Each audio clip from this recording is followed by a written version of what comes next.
I remember very vividly thinking, I have a choice. Like, I don't have to drink. Like how, and people who aren't in recovery or attempting recovery or I could get how someone wouldn't understand that. They'd say, well, of course you have a choice. You always have a choice. But when you continue that habit and that neural pathway, so number one, the addiction is the biochemical addiction, but it's also that concept of the habit and creating new neural pathways. Thanks for tuning in to the Elevation Recovery Podcast, your hub for addiction recovery strategies, hosted by Chris Scott and Matt Finch. Welcome, everyone, to the Elevation Recovery Podcast. I am with my friend, Chris Engen, who has been on the podcast a few times before with me and with, I believe, with Matt, right? And so we went deep into the weeds on our last episode in terms of some amino acids and supplements. We thought it might be fun to do a quick episode today, talk about the optimization pillar and what it's like to be post-alcohol, that kind of evolving journey. So Chris, thanks for being on the show. Thank you for having me. I always enjoy talking to you so much. We do. We have some long phone calls, and sometimes I feel like we cover things in our private calls. And I'm like, I wish we could transfer this to the podcast. So we'll do our best here. But, you know, we were just talking a little bit about your work schedule. You have your 3 hours of intense work every day. I actually got back from a vacation with my dogs last week, and I was listening to some Andrew Huberman podcasts. I really like that guy, very science-minded, Stanford, I think neuroscientist and ophthalmologist. He was talking about how he tries to work in 1.5 hour spurts, because it's been shown that you can focus really hard for about 1.5 hours at a time before you take a break. And interestingly, I think he even said that if you have to pee, it makes it even better, because as long as you don't pee, because if you do, then you've broken your focus and it gives a sense of urgency to getting what you're doing done. So do you want to talk a little bit about your work schedule and what you've learned with the post-alcohol mental clarity?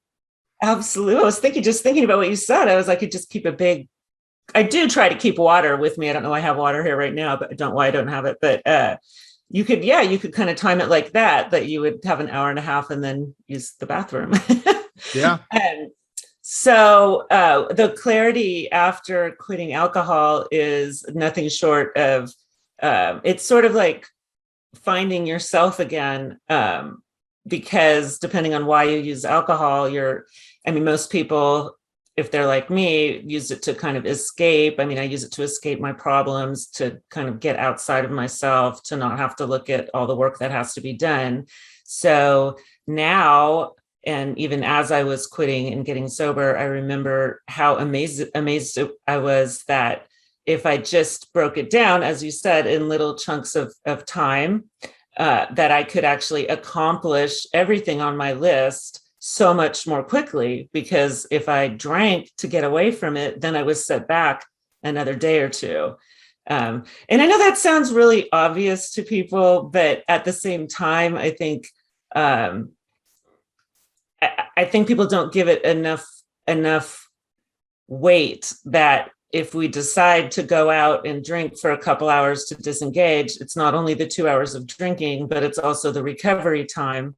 So it doesn't mean you have to work that much harder when you're not drinking. In fact, you work a little bit less and you can give yourself a lot more breaks. And the breaks are restorative and refreshing and not draining. And then you're the dog chasing its tail trying to, I always said, like, clean up your messes. It was like, oh no, now I have to start over on that. So I work for my business. I've got a set block of 11 to 2 p.m. That's my work time. I can actually hyper focus for 3 hours like that. I do take my tyrosine in the morning, and that helps so much with focus. For me, that works because I have 3 teenagers here 100% of the time. So, and nobody drives yet. So I have to get them up and out to school. And I actually am trying really hard. I'm saying it because I don't do it all the time, but to not even look at work or email until the kids are off to school and I'm back home. Then I'll do a quick check. So like at 9 o'clock, I'll check email and see if there's anything urgent. And then I have my 1 hour workout that I always do. And I have to do that before 11 because otherwise it might not happen. And I start obsessing about it for the rest of the day. So structuring my day like that with the 3 hour chunk, 11 to 2, to work on amino acids, amino acid therapy, nutrition for recovery, working with Chris Scott of Fit Recovery. All of that happens 11 to 2. Then the kid pickup starts. And then any work beyond that, it happens for sure. It's not like that's all I do, but I've gotten the big chunk done. So, right. Yeah, I found I also have probably about 3 hours where I can do intense focus work. Yeah. And I'm doing work in other times of day. You know, Okay. I'm responding to emails. I probably check my email compulsively, as do a lot of people, which probably helps in the long term. You know, I'm not waiting 12 hours to respond to a very important email most of the time. But yeah, that hard work gets done in a certain amount of time. And for me, you know, I worked in finance. And so I would get in early in the morning, and sometimes I'd end up staying late. Sometimes I'd pull close to an all-nighter. But if I think about it, I wasn't really working 100% the whole time. You can try, but there's only so much coffee you can drink. There's only so many I would pace around the office, do a little lap, and then go to the Keurig machine, make another coffee, maybe my 7th or 8th of the day. And by the time I quit drinking, or almost, you know, by the time my drinking career had expired, I was probably going to the wine bar next door if it was after 5 p.m. and I had to stay, to give myself a timeout. And of course, have the alcohol keep my hands from shaking, and I'd go back in and I would temporarily get an energy boost, or so I thought, from doing that. And so that was one of the various ways in which alcohol became intertwined with my life. But if I look back on it, there's no chance that was more efficient than having a clear mind, being alcohol free, being able to organize thoughts correctly, and getting stuff done for 2 sets of 1.5 hours, which is kind of what I do now. Maybe I can push it to 4 if I have something really important, in which case I'm probably drinking some green tea. I've got my Dragon Herbs tea here, which is my favorite adaptogenic herbal blend. It definitely gives me a boost, but I just know that I can't do a 24/7 grind. And it's kind of insane that I once thought I could. And it's even worse if you have a long-term grind that doesn't make room for exercise or for getting outside, getting natural vitamin D. It's just not sustainable. And I didn't really question the way things were back then, but now I don't want to offend anyone who works in an office and works a lot. Maybe they have the job that I don't have anymore. Maybe they're in my old shoes. But I can say with certainty it's not for me. And I question how it works for people per se, evolutionarily, because I think it's unnatural. I do think that obviously this whole COVID thing is a mess, but it might be a positive that people are starting to work more remotely, because then they can find that if they're working remotely, unless they have some kind of software, which some people might, where the boss still keeps an eye on you like a hawk, maybe you find that you can work really hard for 3 hours and then you get out and do stuff you like to do. Maybe if you have a huge project, you come back to another hour and a half. But it seems like an 8 or a 9 or a 12-hour workday, even for people with high-powered, glamorous jobs, you're going to burn out. You can't do that indefinitely.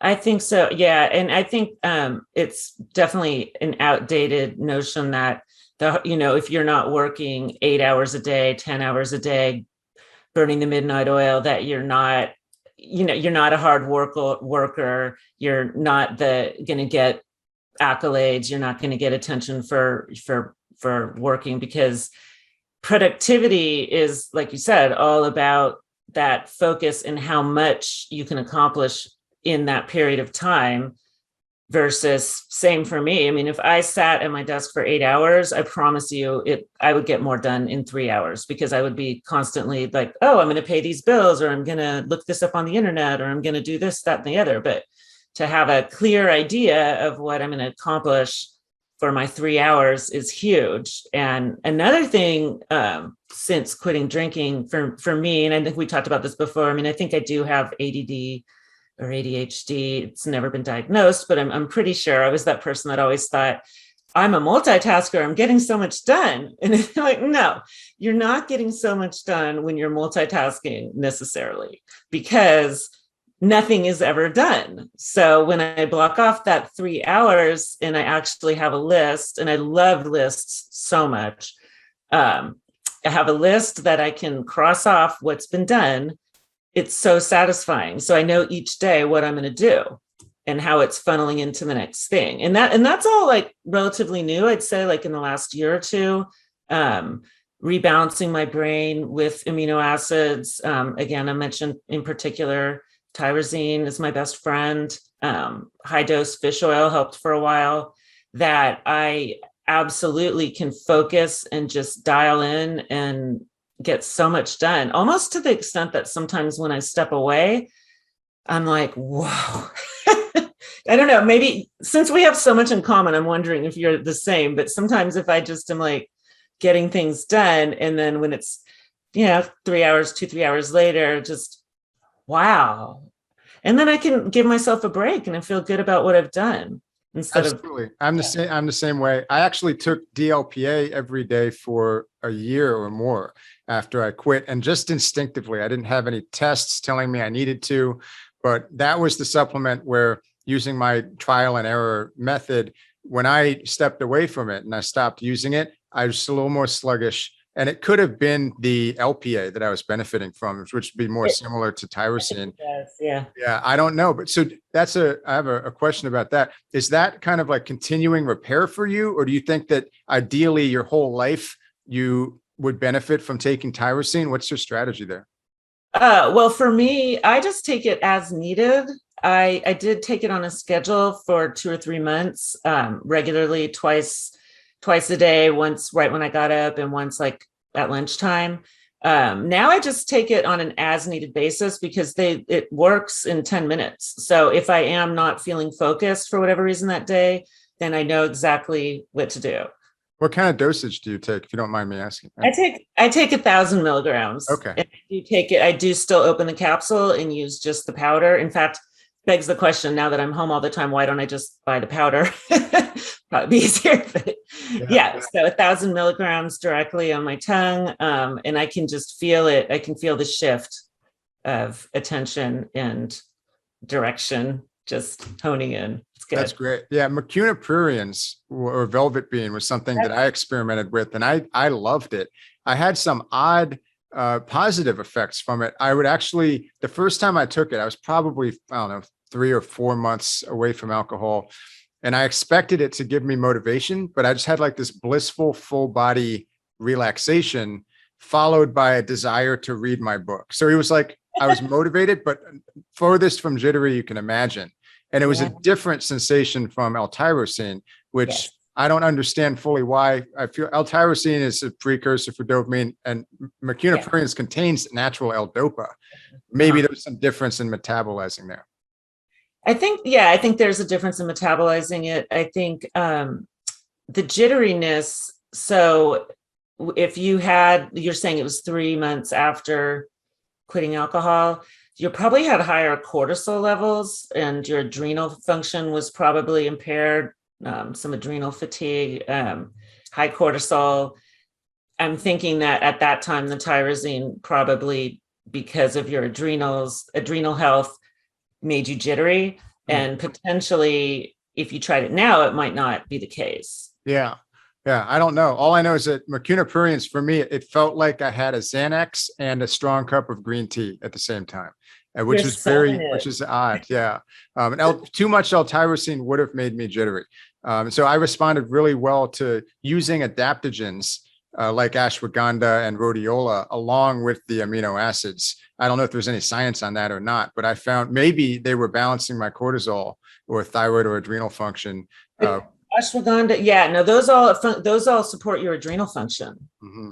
So I believe that is the answer. I mean, with those herbs, ginseng, ashwagandha, I always call it velvet bean, the mercurocurians. It's a weird word. Yeah. So first, it wouldn't ever make you jittery because it's not driving the dopamine path. It does contain the L-dopa.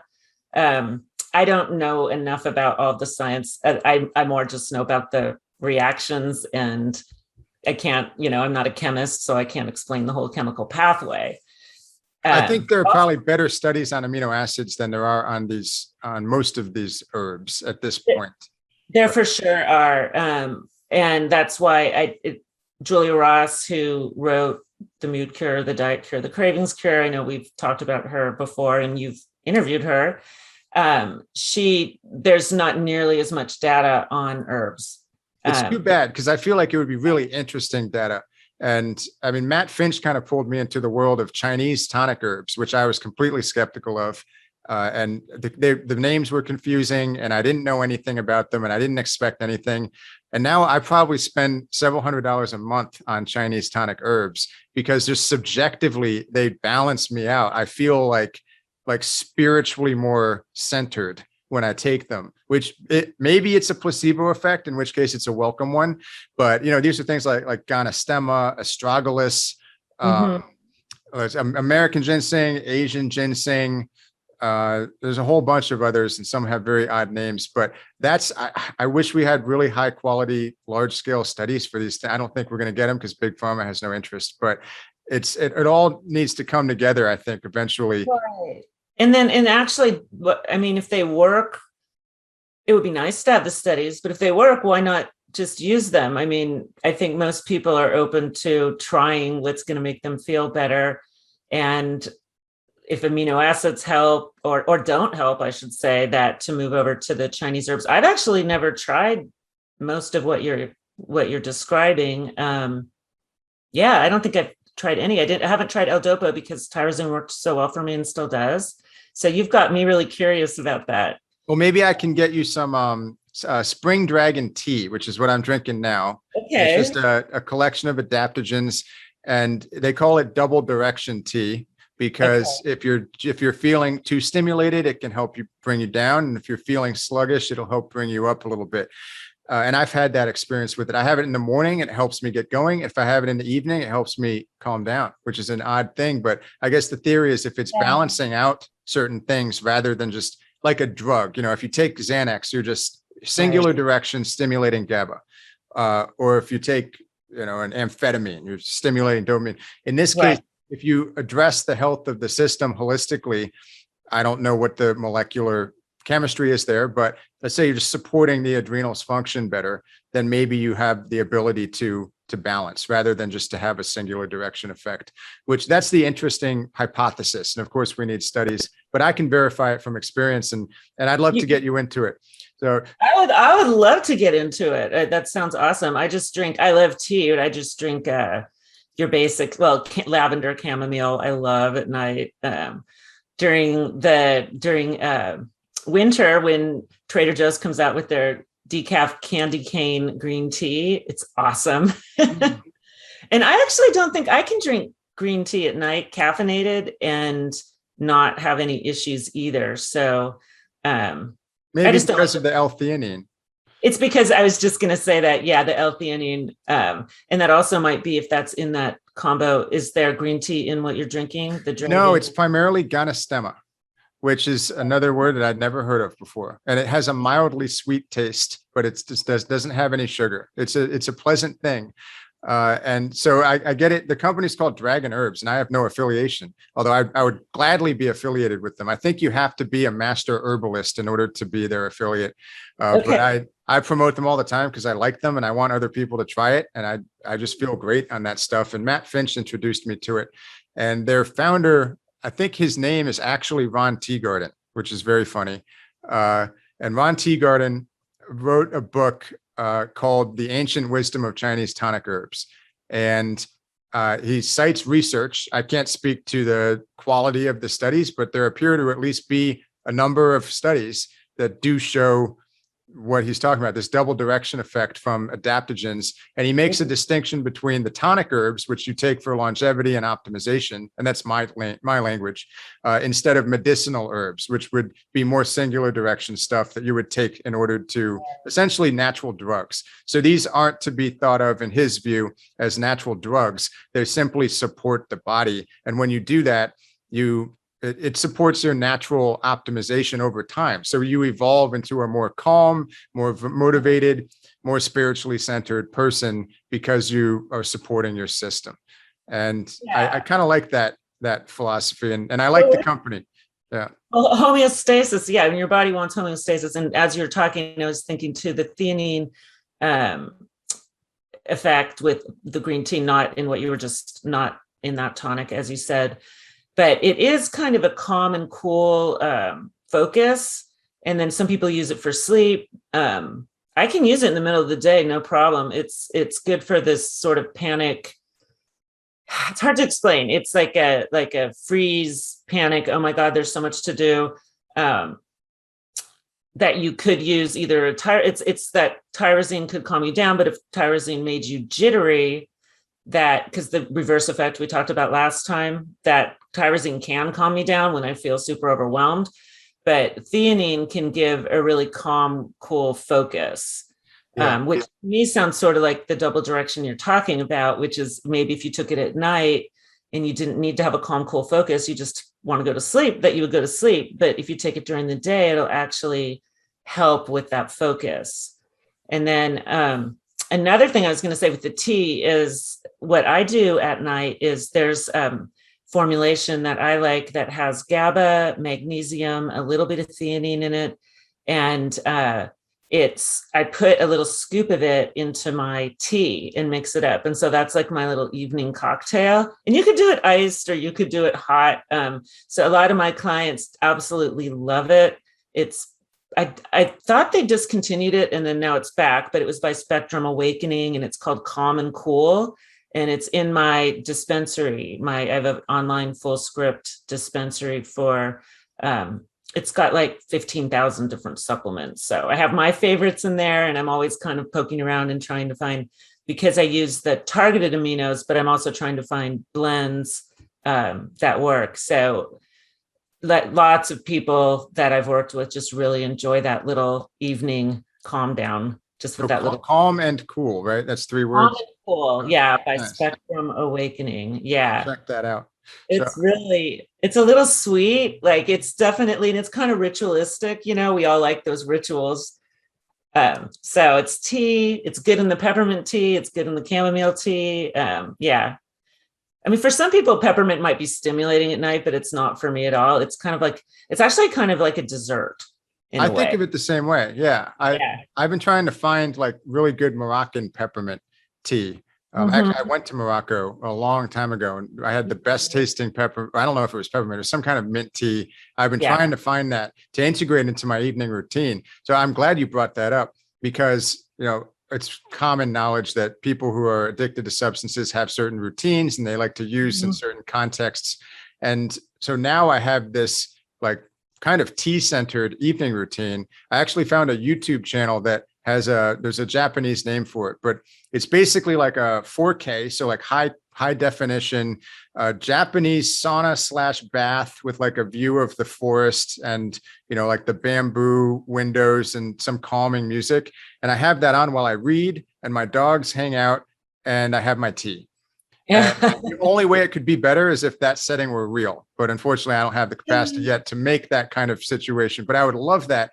And I was thinking like, even if I were still addicted to alcohol and I would, if someone showed me that as a possibility, like, no, why don't you just hang out in this like Japanese style, relaxing, like hot bath thing and look out at nature. I'm pretty sure I would just poured the alcohol out and said, I'm doing it wrong. This is my new evening routine. Like I can do this every night. Are you kidding? And especially now that, and of course, this is just something on my screen, but I feel like our thoughts can help to control our mood. And so for now, it's enough for me to have that on my TV while I have my red light blocking glasses because I'm a nerd. I'm trying not to suppress the melatonin, but you know, I got the dogs and the tea and that. And I'm thinking like, why did I feel so like empty and forlorn back in the day when I would try to go a night without drinking? Part of it is because I would turn on the news or some stupid TV show and sit on my couch with a glass of water instead of with the glass of rum and Coke. And so I was doing everything the same, but just omitting the alcohol. And of course it felt weird because my evening routine sucked. Totally. Oh my gosh. So when you just said you can, I jot down certain things that you say, because I'm like, oh, I got to talk about that. That was a huge aha moment for me, was realizing, okay, you said to yourself, you can do that. like you have a choice. You don't actually have to drink this alcohol and continue to do this same evening routine, whether it was out at bars or sadly how lots of us end up just as you described, kind of on the couch with ourselves and our dogs drinking. I remember, and it's good to have these conversations because it seems like a really long time ago and I haven't thought about it in a while, but I remember very vividly thinking, I have a choice. Like, I don't have to drink. Like how, and people who aren't in recovery or attempting recovery or I could get how someone wouldn't understand that. They'd say, well, of course you have a choice. You always have a choice. But when you continue that habit and that neural pathway, so number one, the addiction is the biochemical addiction, but it's also that concept of the habit and creating new neural pathways. So throughout your life, if you're like me and grew up and watched your parents drink every single night, like I had no concept at all that when you're an adult, you don't drink, like zero. Okay. Go to a baseball game and not have a beer, celebrate a birthday and not have a drink. It just, no, like it didn't, that was totally beyond comprehension. And so it takes a very, very long time to train your brain to not, sit on the couch and go, okay, now I'm going to have my rum and Coke. So I can't remember whether it was with you or Matt when I was talking about walking the two different paths. So your brain wants the easy way. So if you've always walked the one path of pouring your rum and Coke and sitting down and drinking it, and now you're trying to do something else, that it wants to do the other thing. And it's associating you being on the couch with drinking. So I tell people, mix it up, even change the pillows on your couch, get a new couch. If you usually used to drink on the porch, rearrange the porch. Believe it or not, like get any pictures promoting, at least in the early, like wine and cheese pictures or even your wine glasses and stuff. I'm not saying you have to get rid of them forever, but really that was suggested to me. And I was like, I don't need to do that. I will tell you, once I started getting all of the drinking, the nice martini glasses and the wine glasses out of my house. And I used to sit out on the deck and I had this one chair. And so I was like, okay, every time I look at that chair, I think of drinking. So that chair has to go. And just rearranging and then getting that new routine, like you said, of sitting down with your tea instead of with your drink and setting it up differently and starting to look forward to that, then your brain starts to want to go that way and walk that pathway. And the old way starts to seem really foreign. I mean, so which is exactly what I think you just said. It just seems so foreign that that's what I used to do. It sounds awesome now. Yeah. I think the biochemical stabilization and repair goes hand in hand with harnessing your imagination to experiment with new settings and new ways of setting up your routine. And it seems odd to call it it's not a failure, but like a defect of imagination or like a shortfall of imagination. For me, that was part of it for years because I had these neural pathways. I was like, this is what my evening looks like. Yeah. So I thought, therefore, that's what all my evenings have to look like. Even if I omit the alcohol, it's like, no, I can do whatever I want. And that's a liberating thing. I can go for an evening in the park with my dogs. Instead, I don't have to be on my couch. So I think it's really about liberating your imagination. That's why I think it's an empowering and like an open-ended adventure is my favorite way to frame early recovery for people, because you don't have to feel forlorn on your couch and feel lonely and missing alcohol or whatever. You get to set up, you get to realize the full range of your actual choices. I know that you have a hard stop here and you have a call. So I want to make sure that we don't go too far over. So I wanted to say that along what you were just saying, one of the things I was most fascinated with was the day didn't end at 5. The day ended at 5 growing up too. So I just thought at 5 o'clock, nobody goes out of their house. It was one of the most, and I'm talking 7-8 years ago when I was at Target or something dumb like that going, oh my gosh, I'm out with these people shopping at Target at 7 p.m. Like, who are these people? Like everybody's out doing things, believe it or not. They're not at home sitting and drinking.